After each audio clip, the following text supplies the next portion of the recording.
Yikshimush. Okay, so we're back where I last saved the game when I had just gotten the pearl and decided that I should give the pearl to this guy and see if that would get us the comb.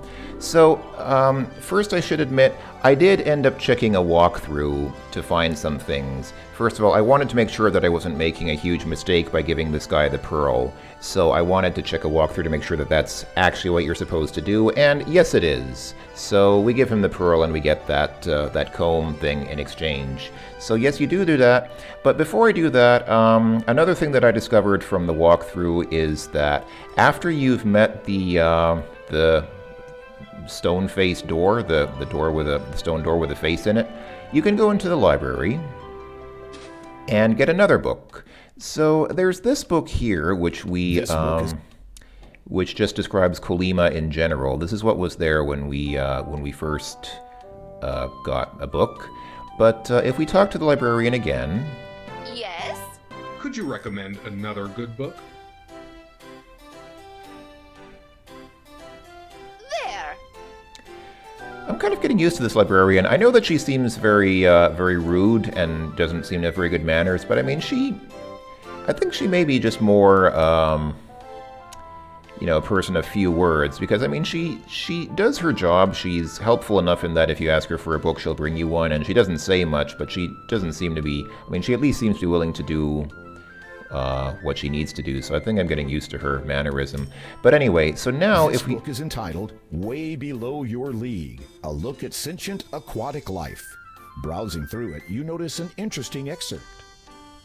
So this is obviously about the ocean, where we need to go to get the first of the stones. So I think this works kind of like in the original King's Quest II, when you first read the inscription on the door, that's when stuff starts to happen. So I'm going to assume that the same thing happens here. When you first meet the door and he tells you that you have to get the 3 stones for him, then some stuff changes. So I guess after you do that, then you can get this second book.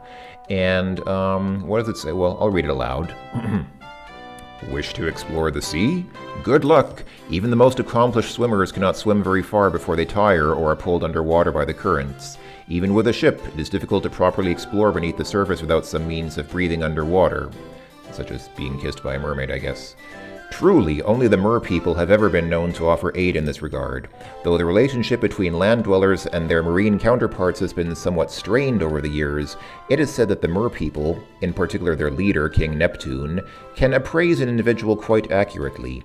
In fact, they seem to possess a natural ability to sense whether a person intends hostility toward them or not. Fortunately for the would-be adventurer to their underwater kingdom, they are a peaceful people, not prone to unwarranted acts of violence. The mer people's nature is in sharp contrast to that of their neighbors, the Sharkies, who live in seclusion in the deeper, darker waters of the ocean. Little is known about them except that they are fearsome to behold and do not take kindly to visitors. They are rumored to be excessively xenophobic and hence have avoided contact with most of the outside world. It can be assumed that trespassers into their territory would be dealt with swiftly and harshly. And yes, here we see an inkling of the first, or one of the first major deviations of this game. In the original King's Quest II, when you see that seahorse with the saddle on it, you pretty much just get on the seahorse, ride for 3 screens, have a quick exchange with Neptune, and then ride back, and that's it. But the underwater adventures that we are to have in this game extend for considerably longer, including a whole trek into this Sharkee land, which we'll see more about that later. But anyway, so yeah, another book that we can read. Good to know. So let's go outside, and oh yes, one other thing I wanted to do. Somebody pointed out, an eagle-eyed viewer pointed out, that at the bridge, after you meet Stoneface Door, there is a thingy that appears, and I didn't even notice it. It kind of blends in with the ground. It's not really something that you would notice very... in my opinion, is not something that you would notice. Yeah, it's this thing here. See that? It has a similar color to the surrounding ground, so it's really not that noticeable. I certainly wasn't looking for it last time. But yeah. A piece of paper has blown here in the wind. I guess after you meet Stone-Faced Door, then this piece of paper appears, and you can pick it up. The air feels fresh and warm. Really? I guess I clicked in the wrong place. The paper is torn and dirty. It looks like a flyer of some sort. You smooth out the torn and tattered paper and read, "Curios I have, to the town do come. Awaiting I am." Now, whom do we know who has a speech mannerism like that, where he starts with a noun and then ends with a verb? Well, besides Germans, obviously, who else has a speech mannerism like that? This guy in the town. So let's see. I haven't actually figured out what we do with this paper yet, but I'm just guessing since the paper is obviously written by that guy, or certainly seems to be written in the style of that guy at least. Let's see what we can. Does he react to the paper if we try to give it to him? Is this yours? Ah, keen eyes you have. For that, a reward shall you receive. And that would be? The pleasure you will have in doing business with me. Oh joy, what a great treasure. Oh, and I lost the paper too. I wonder if that's a problem. I wonder if I should try to hold on to that paper. Hold on, let's back up just a bit. See, so somebody mentioned I think in the previous video, there are no dead ends in this game. Unlike in the original Sierra games, this game was actually made so that it has no dead ends, which I didn't realize, and which is nice actually. I mean, it's kind of nice in a way.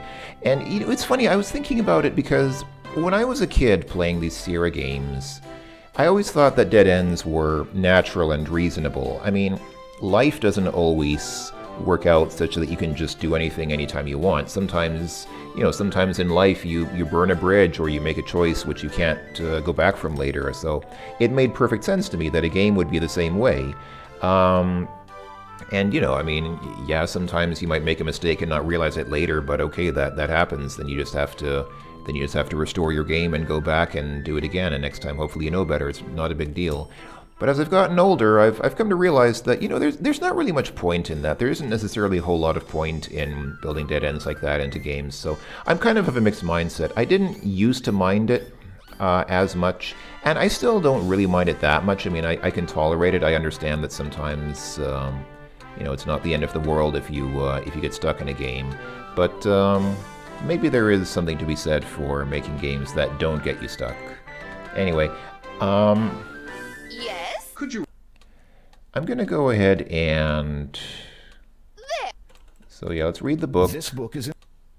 And there's that text about the underwater life and Sharkies and things, which are actually a form of underwater life. And I'll go ahead and pick up that piece of paper again. And this time I won't give it to the merchant, just in case there is some use for it later. Even if it's not a dead end, even if I can actually finish the game without the paper, I would somehow just like to hold on to it, The paper. just in case I can use it later for whatever, because you never know. I assume that even if you can't get stuck in this game, there are probably things that you maybe can only do if you do them in a certain order. Maybe there are some, I don't know if I should call them Easter eggs, but at least some things which you can't do if you don't do the right things in the right order. So I'll try to not lose too many items unless there's a good reason to do so. You have run into a Stupid enchanter!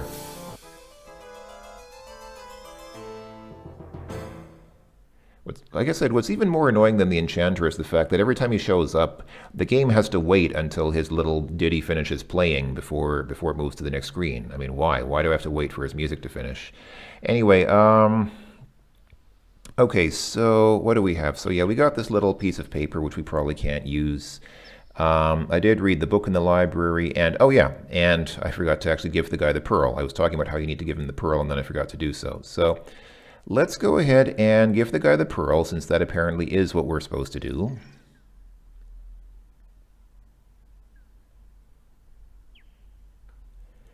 And since I did that in the previous video, I'll just skip through his dialogue. Would you? As the Why did your accent? Huh? Mister, But I could. our business. Oh, never.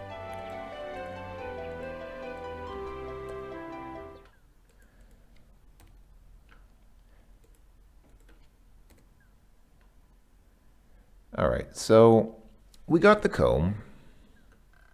I don't know if we should have anything else before we go underwater, but let's just see what happens. Since last time I showed that crazy seahorse showing up and all that stuff, I think we're all kind of excited to see what'll happen underwater, including myself. I'm also excited to see what will happen because again, I forget. I mean, I remember that there were some sharks. Oh, we found the mermaid. So let's just click through this because we already saw this last time.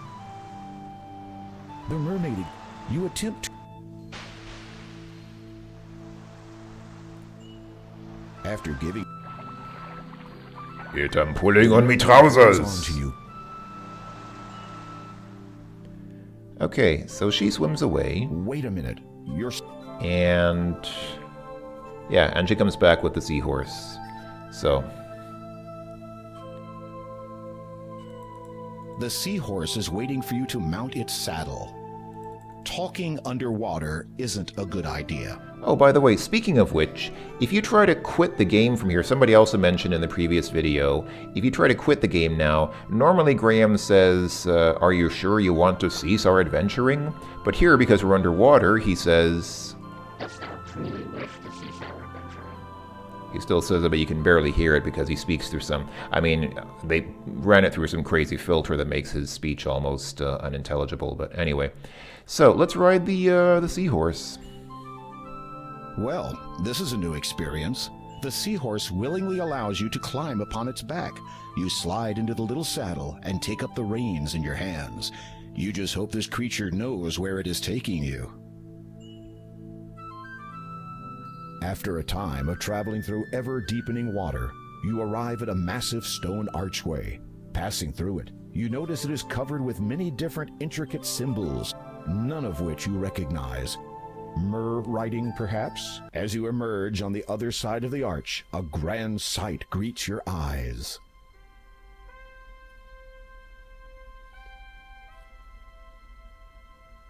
You have entered an aquatic throne room. As one would expect, such a place has a throne of sorts, but what you see seated in it takes your breath away, if that still applies. It is unmistakably the ruler of the Mer people, the king of this watery world, known by many names. Neptune is the one by which he is best known to your kind. Okay. This seems like it might be a good place to save the game. Even though... allegedly I can't get stuck. Let's take a look around. Can we look around? Oh, actually, I didn't take a look at this necklace yet. It is a simple but carefully woven pendant of seagrass. A shiny opal dangles from it. Oh, it's an opal. I like opals. I like people in Europe like to drive them. Touching the necklace reveals that the opal is perfectly smooth. You try to place it around your neck, but it doesn't fit over your head. Alright, so anyway, let's see. Let's take a look at these sea people.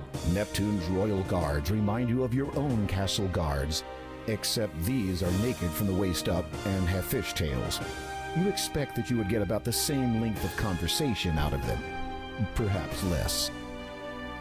King Neptune is tall and imposing and has a long gray beard. A crown fashioned of an unknown metal adorns his head. It's not a good idea to interfere with a guard on duty. King Neptune does not appear to be the sort who enjoys being prodded by relative strangers. Like the guards of Castle Daventry, they're the strong and silent type. You bow before the king. He returns the gesture with a lowering of his own head. You open your mouth to speak, but only a bubble emerges. It begins floating up to the surface. You watch as your air bubble divides in two. Incredibly, each half maintains its semi-spherical shape. You take the half bubbles in your hands and position them respectively near your mouth and ear. A deep, elegant voice instantly booms from them. You are welcome here, human. Thank you. I am King Graham of Daventry. Your courtesy depicts your stature. What is it you seek here? You explain that you are seeking the 3 gems of nature, and that you believe one of them to be somewhere in this realm. You demonstrate the approximate size and shape of the gem, then mention the Door of Destiny and what you hope to find on the other side. I do have that which you are seeking, and know of the Door of Destiny. It is very old. Its origin is known to but a few. What I possess was known to the ancients as the Birth Gem. In the realm of the Merpeople, it is called the Water Gem, for without water, life cannot begin. Might I have this gem, Your Majesty? I shall let you have the gem, but first I must ask you to earn it by way of performing a service for me. You are about to say anything, but then remember what you heard the last time you said that word to the stone door. Instead, you just nod and allow Neptune to continue. My trident, the symbol of my power and the strength of my people, has been stolen. A faint mumbling can be heard through the ear half of your bubble. This event is obviously of concern to those in attendance. It is believed that one of our allies and neighbors have taken advantage of the Merpeople's kindness, and that their own king now has possession of the trident. If you can reclaim it in the name of the Merpeople, I will grant you ownership of the Water Gem. Will you do this, King Graham? The murmuring has stopped. All are awaiting your response. I would be honored to reclaim your trident, Your Majesty. My sentries will escort you to the border between our 2 kingdoms.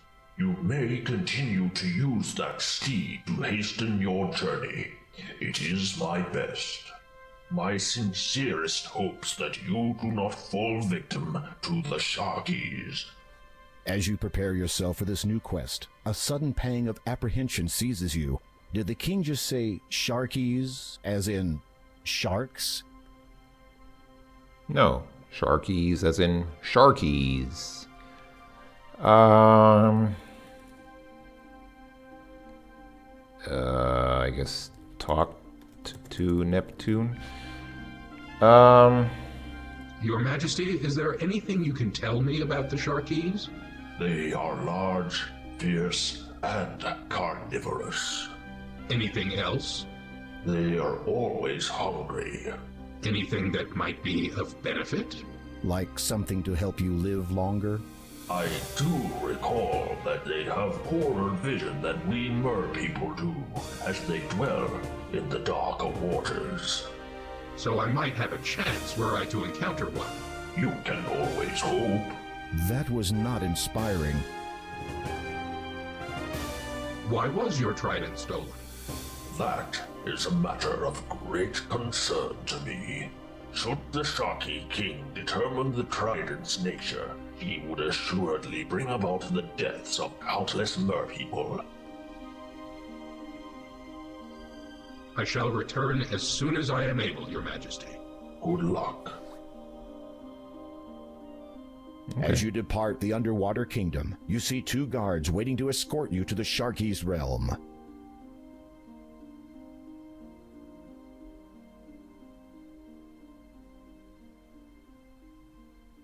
Okay, I guess I don't have much choice.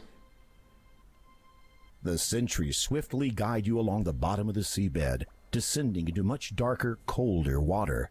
After keeping pace with them for what seems like an eternity, you notice a forebodingly dark area looming closer and closer. You have arrived at the border of the Sharkies' kingdom. This is as far as the sentries will take you. One of the guards salutes you. Then they both head back to the safety of their own waters. You're on your own from here, Graham. Okay. Those guards were sure in a big hurry to get out of here. This doesn't look good. Let's see. Oh, I like how the movement icon has actually changed to us riding on the seahorse. That's pretty awesome. All right. Sharkee border. Can I go back the other way? Run! You pledged to Neptune that you would recover his trident. You cannot return without it. Who said I was going to return without it? Maybe I just wanted to... Okay, so I can go in kind of quasi three-dimensional space here, I guess. Debris from a wrecked vessel lies strewn and half buried on the seabed. Seeing no remains of the crew, you wonder if they were eaten before or after they drowned. You need to get... Oh, I need to get closer. Examining the heavily waterlogged remnants of the vessel, you notice an old antique bottle, half buried in the sand. With great difficulty, you lean over in your saddle and manage to scoop it up. Do these plants here? Sinewy seaweed wavers in the ocean tide.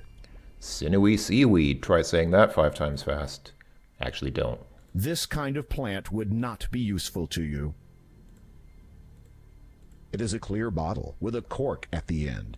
Inside, you can see a large piece of cloth, which has been meticulously folded up. You remove the cloth. Okay. It is a large sheet of cloth. I can play a ghost for Halloween now. It is a clear, empty bottle. How does he keep the bottle empty here underwater? It has a silky texture. Dink, Really? dink, Okay. Do they? nothing. Okay. Can I wear the sheet and be a ghost? The cloth seems to be a large sheet.